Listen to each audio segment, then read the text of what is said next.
पूरी दुनिया में भारत के इस डिनर डिप्लोमेसी की बात हो रही है।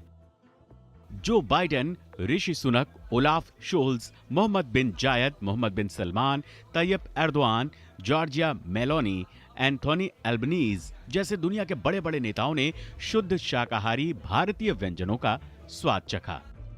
विदेशी मेहमानों को भारतीय स्वाद हमेशा याद रहे, इसके लिए पिछले कई दिनों से तैयारी चल रही थी और जब डिनर शुरू हुआ तो सभी मेहमान खाने के स्वाद की ही बातें करते नजर आए। मेहमानों को खास तौर पर चांदी के अर्क लगे बर्तन में डिनर परोसा गया। राष्ट्रपति द्रौपदी मुर्मू के इस डिनर प्रोग्राम में भारत के उस संकल्प की झलक भी शामिल थी जो दुनिया से भूखमरी खत्म करने की मुहिम के तौर पर शुरू हुई है।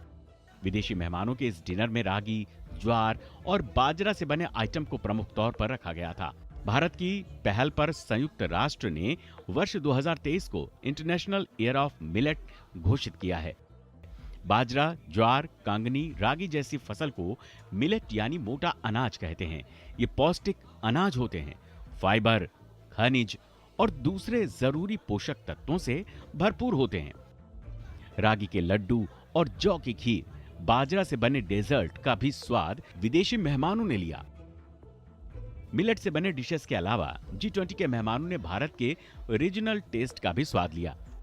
बिहार का लिट्टी चोखा, राजस्थान का दाल बाटी चूरमा, पंजाब का दाल तड़का, जीरा पुलाव, यूपी की मसूर, ज्वार दाल तड़का, पनीर लबबदार, दक्षिण भारत का उत्तपम, इडली, मसाला डोसा, केरल के लाल चावल के साथ खास कटहल गैलेट, आंध्र प्रदेश का सब्ज कोरमा, काजू मटर मखाना, गोलगप्पा, दही भल्ला, समोसा, भेलपुरी, वड़ा पाव और चटपटी चाट का भी विदेशी मेहमानों ने स्वाद लिया।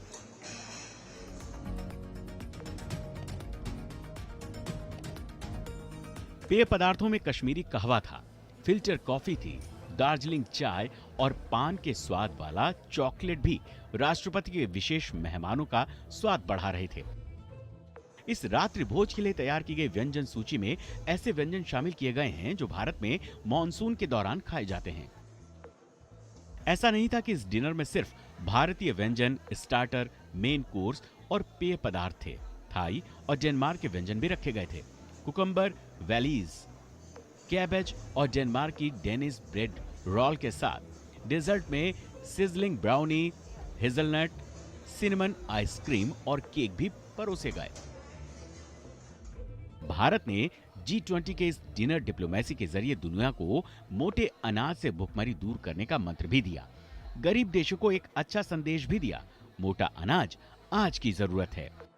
इसके जरिए गरीबी से जूझ रहे देशों की न केवल हम मदद कर सकते हैं, बल्कि पौष्टिक और स्वास्थ्य वर्धक चीजों के जरिए आने वाली पीढ़ी को एक सस्ता और सुलभ भोजन उपलब्ध करा सकते हैं।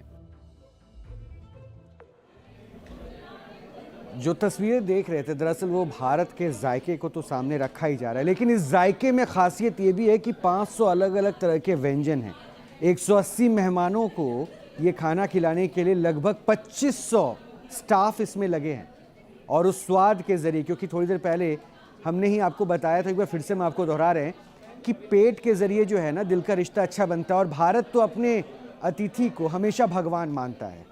हमने यही परंपरा को हमेशा निभाया है। हमने वैसे भी इस थीम में भी देखा है कि वसुधैव कुटुंबकम की नीति के साथ भारत आगे बढ़ रहा है।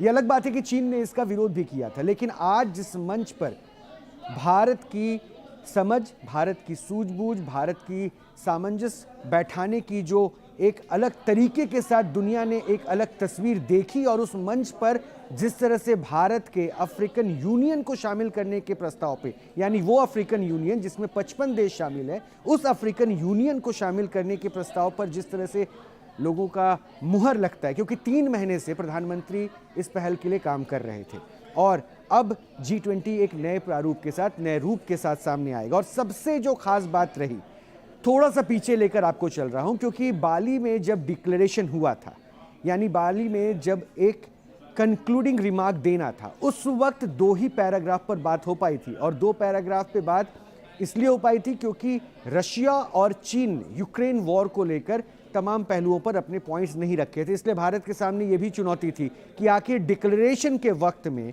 क्या भारत उस मंच को तैयार कर पाएगा जहां पे जितने भी चेहरे हैं वो दिल्ली डिक्लेरेशन में एक साथ आएंगे? क्योंकि G20 वो मंच है जिसमें सहयोग की बात होती है, जिसमें सबको साथ लेकर चलने की बात होती है। और यहां पर जिन जिन मुद्दों पर भारत ने पॉइंट रखा, जिन पे फोकस किया, जिन मुद्दों पे उन्होंने चाहा कि दुनिया के ये बड़े देश जो लगभग 85% जनसंख्या को रिप्रेजेंट करते हैं, इकोनॉमी को रिप्रेजेंट करते हैं, इनका रिप्रेजेंटेशन इतना बड़ा है, वो मुल्क कम से कम सामने आए और भारत की उन बिंदुओं पर चर्चा करें, जिसमें एक बड़ी चुनौती जो इंसान के लिए वो है जलवायु परिवर्तन की समस्या से किस तरह से दुनिया को जीरो एमिशन की तरफ बढ़ना है, इस पर भी फोकस किया गया। सिर्फ इतना ही नहीं, जिस नीति का विरोध हो रहा है वो दरअसल हो रहा है छोटे मुल्कों को जो विकास की ओर जा रहे हैं, वैसे